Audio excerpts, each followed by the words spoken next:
The Centers for Disease Control will provide new information today on the mysterious disease known as acute flaccid myelitis, or AFM. Little is known about the rare polio-like condition found most often in children. Symptoms include sudden arm or leg weakness and reflex loss. The CDC has confirmed 72 cases in 24 states this year.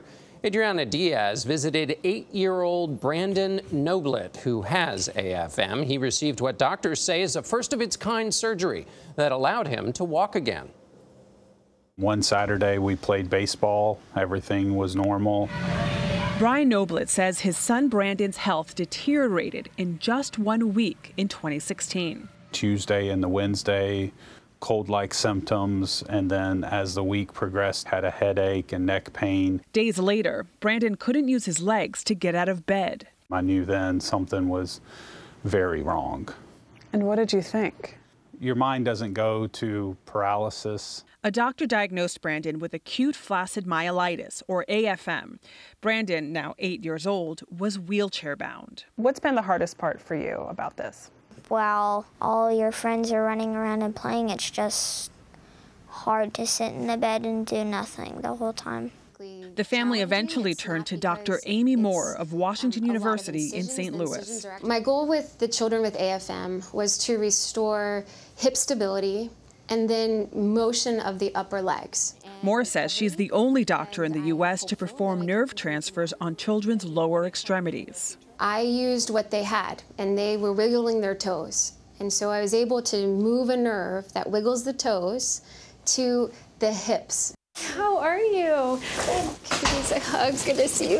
14 months ago, Moore performed the nerve transfer surgery on Brandon at St. Louis Children's Hospital.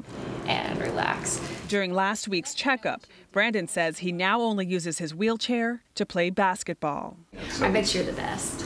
He's getting better. That's defensive. Now I see you're walking. It's been amazing. Thanks to Miss Dr. Moore, I can go outside, play with my brothers, play football. The cause of AFM is still unknown. According to the CDC, nearly 400 people have been diagnosed since 2014. In August, cases spiked after a 2017 lull.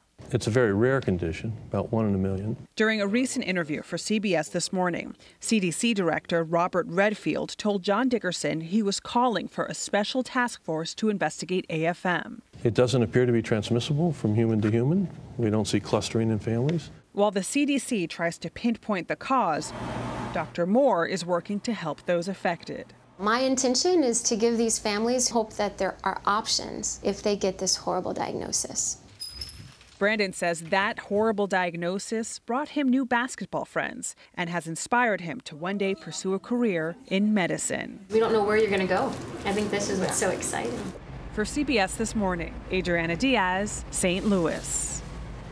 Yay, Dr. Moore. According to Dr. Moore, children typically respond best to this type of surgery because their nerves grow back faster. She says nerve transfers are most successful within 9 months of diagnosis. And Brandon told us he wants to be a surgeon, just like Dr. Moore.